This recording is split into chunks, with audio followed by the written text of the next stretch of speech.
श्रोताओं नमस्कार। समसामयिक विषयों पर आधारित हमारे साप्ताहिक कार्यक्रम बातों बातों में के आज के अंक के साथ मैं विकल्प शुक्ला।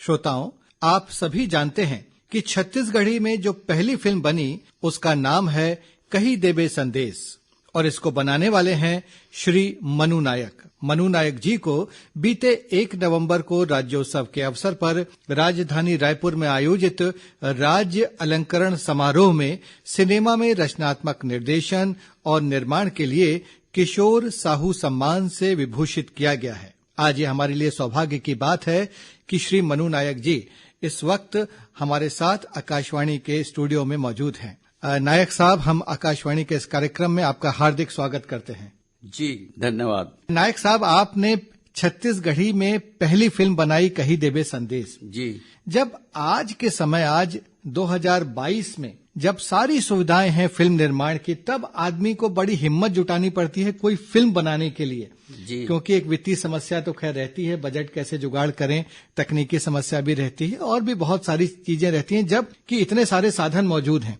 तब 1965 में जब आपने ये फिल्म बनाई थी, तब तो साधन ना के बराबर थे, उतनी सुविधाएं नहीं थी छत्तीसगढ़ में। जी, तो कैसे ये इतना बड़ा विचार आया आपके मन में और आपने कैसे साहस किया, इसके बारे में सबसे पहले बताइए।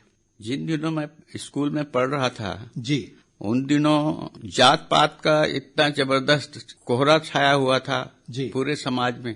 जी, लोग जो है गांव में एक ही तालाब में स्नान नहीं कर सकते थे। जी, ऊंच नीच का इतना भेदभाव था। जी, कुआं में पानी भरने के लिए मनाही थी खास वर्ग को। जी, ये सब मैंने अपनी आंखों से देखा था। जी, जो मुझे स्कूल में सिखाया गया था, गांधी जी के सिद्धांतों पर आधारित सब पाठ्य पुस्तक थे, जी, उसका प्रभाव मेरे ऊपर था और मुझे ये समाज में जो चल रहा था वो मुझे बिल्कुल कतई पसंद नहीं था। जी, इसके लिए कुछ करना चाहिए, जी, ये मेरे मन में, मैं 7th 8th में पढ़ रहा था तब से मन में आ गया था। जी, और मैट्रिक के बाद जब मैं यहाँ से गया कि हम मेरे लायक भिलाई स्टील प्लांट में कुछ नौकरी हमारे रिश्तेदारों ने खोज के रखा था, वो मैंने नहीं किया। जी, मैं कहा नहीं, मैं तो मुंबई जाऊंगा। जी, तो लोगों ने कहा मुंबई में लूट लेते हैं, ये होता है वो होता है, जी, मुंबई जाके करोगे क्या। जी, एनीवे, मैं चला गया, किसी की बात सुना नहीं। अच्छा, और धक्के खा के 10-5 दिन रह के आ गया। जी। उसके बाद कुछ वहां के लाइफ के बारे में समझ में आई, फिर दोबारा गया, तिबारा गया। ये किस वर्ष की बात है, किस दौर की बात है ये? 55, 56, 57। अच्छा, 1900। और तब मुंबई में आपका कोई संपर्क नहीं था? नहीं, कोई नहीं संपर्क। अच्छा, बस आप यूं ही जाते थे? हाँ। वहां पे देखते होंगे, लोगों से मिलते होंगे। हाँ, और फिर वापस आ जाते थे? फिर वापस आ जाते थे। जी, हाफ टिकट लेके जाता था। जी, हाँ, तो एक बार पकड़ लिया दादर में। अच्छा, हाँ, स्टेशन पे। जी, तो बाद में स्टूडेंट से करके छोड़ दिया उसने। अच्छा, फिर उसके बाद सीखने के लिए फाइनली आप कब गए? फाइनली 57 में महेश कौल और मुखराम शर्मा साहब की एक कंपनी थी, अनुपम चित्र। अच्छा, वो फिल्म बना रहे थे तलाक। जी, तो उसकी रिकॉर्डिंग थी, मन्ना डे गाना गाने वाले थे, ये मुझे मालूम पड़ा वॉचमैन से। जी, तो मैं जाके वो सुनने के लिए उधर खड़ा हो गया जी, कि अंदर से इजाजत नहीं थी। जी, तो बिल्कुल गेट के पास जहाँ संध होता है ना, हाँ, हाँ, हाँ, जी, बिल्कुल वहां पर खड़ा, दरार होती है। हाँ, जी जी जी, जी। तो वो गाना चालू हुआ, तब से मेरे दिल में ऐसे प्रभाव डाला कि मुझे लगा ये सब लोगों का प्रणाम करूं मैं। जी, वो लाइन में बता देता हूं आपको। बिगुल बज रहा आजादी का, गगन झूमता नारों से, मिला रही है आज हिंद की मिट्टी नजर सितारों से। जी, एक बात कहनी है लेकिन आज देश के प्यारों से, जनता से, नेताओं से, फौजों की खड़ी कतारों से, कहनी है एक बात हमें इस देश के पहरेदारों से, संभल के रहना अपने घर में छुपे हुए गद्दारों से।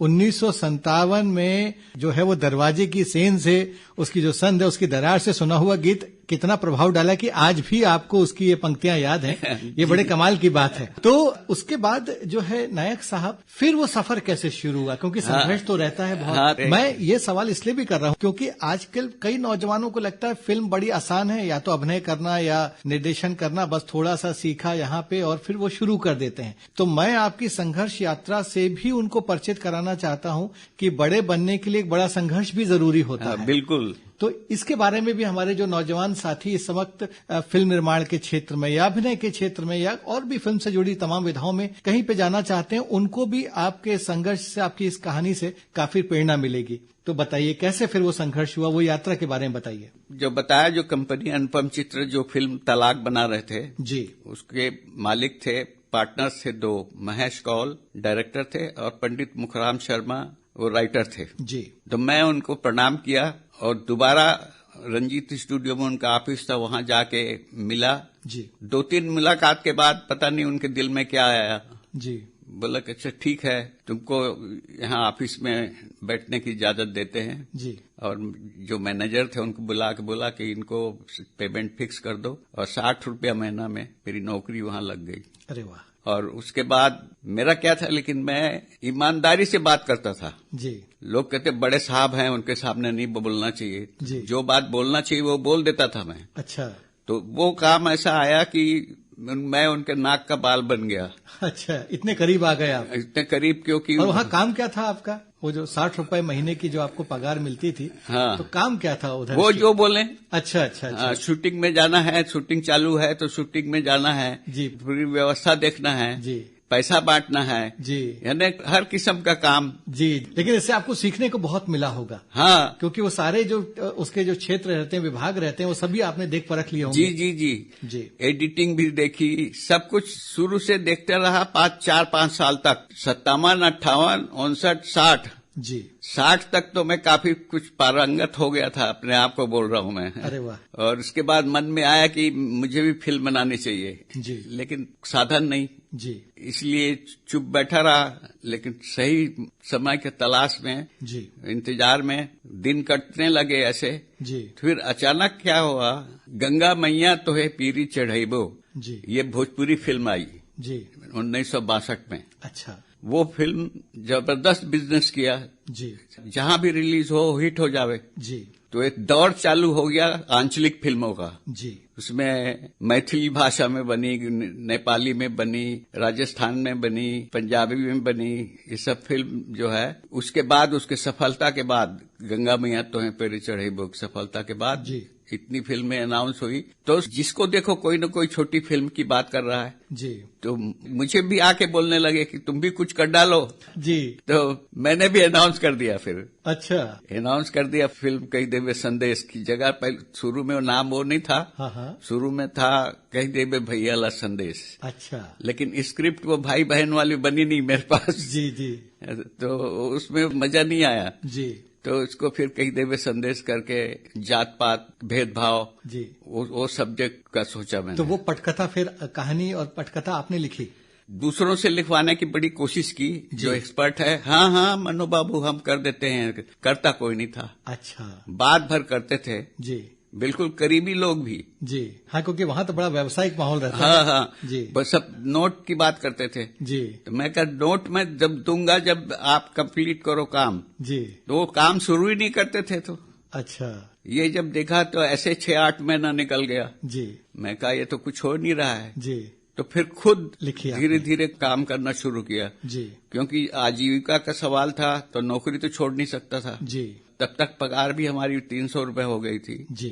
और फिर लिखने बैठ गया। ऐसा 2-4 महीने में कंप्लीट किया स्क्रिप्ट। अच्छा। और स्क्रिप्ट कंप्लीट होने से पहले ही रफी साहब का गाना रिकॉर्ड किया। अच्छा। झमकत नदिया बहनी लागे, पर्वत मोर मितान हवे, मैं बेटा हूँ ये धरती के, धरती मोर परान हवे। बिल्कुल बिल्कुल। नहीं, मेरा अगला सवाल ही यही था कि आपने अपनी पहली ही फिल्म में, और छत्तीसगढ़ की पहली फिल्म में, उस समय के जो नामचीन गायक, जाने माने गायक थे, मोहम्मद रफी, मन्ना डे, सुमन कल्याणपुरी, उनसे गाना गवाया। ये मतलब हम लोगों के लिए भी बहुत बड़े गर्व की बात है। तो ये कैसे संभव हो पाया? मतलब वो लोग कैसे राजी हुए? कंपनी के काम से रिकॉर्डिंग जो होती थी आगे जी, कंपनी लगातार फिल्म बनती अच्छा, थी। तो वो कंपनी में स्टूडियो में आते रहते होंगे और आपका संपर्क बनता चला गया। मेरा संपर्क बनता चला गया जी। तो आंख की शर्म के मारे वो कुछ बोलते नहीं थे। अच्छा ठीक है, कर लो, जो देना है दे देना।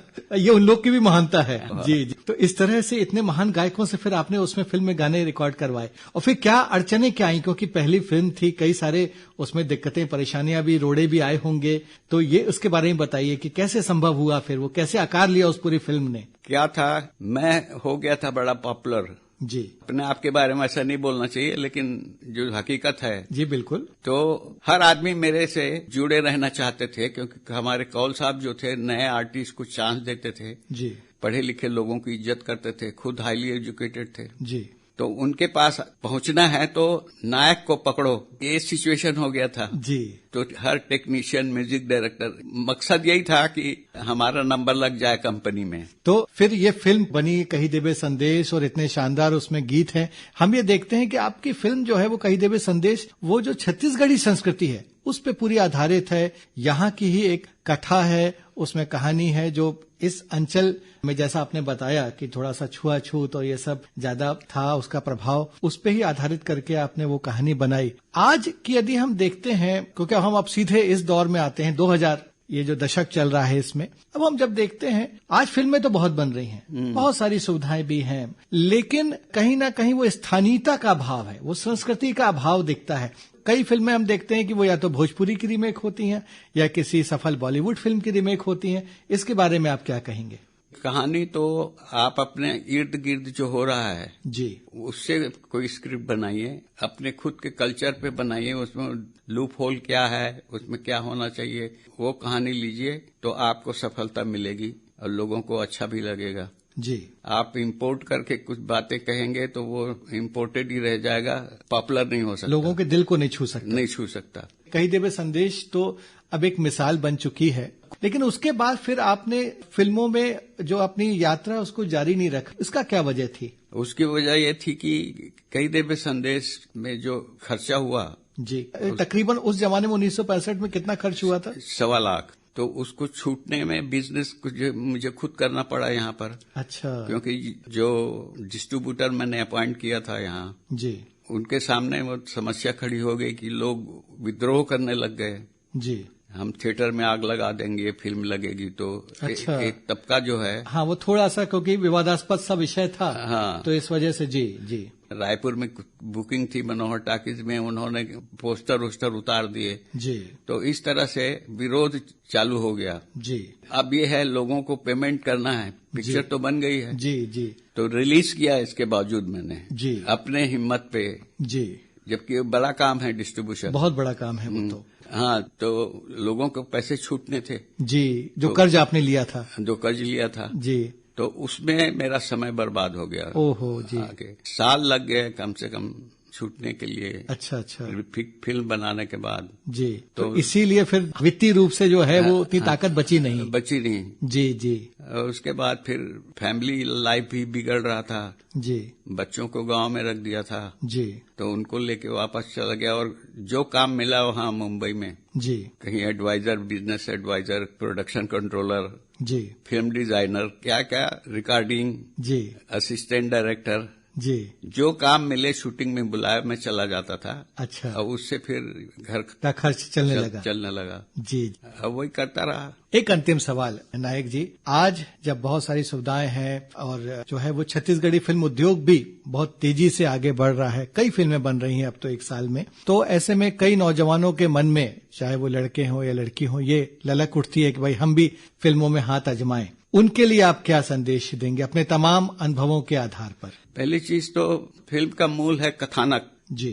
कथानक जो है उनके इर्द गिर्द होना चाहिए, जो उनके साथ घट रहा है ऐसे उनको लगना चाहिए, मतलब उस परिवेश का चीज होने चाहिए। हाँ जी, तो उस पर काम करना चाहिए। जी।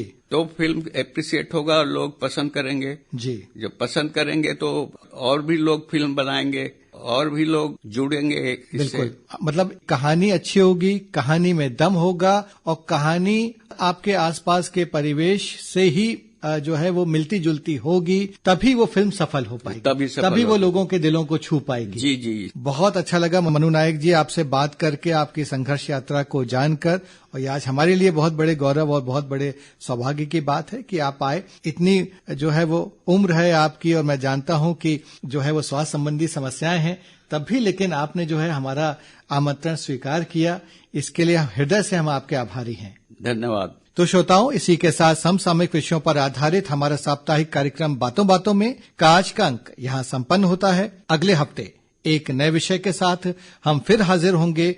अब हम आपसे विदा लेते हैं। नमस्कार।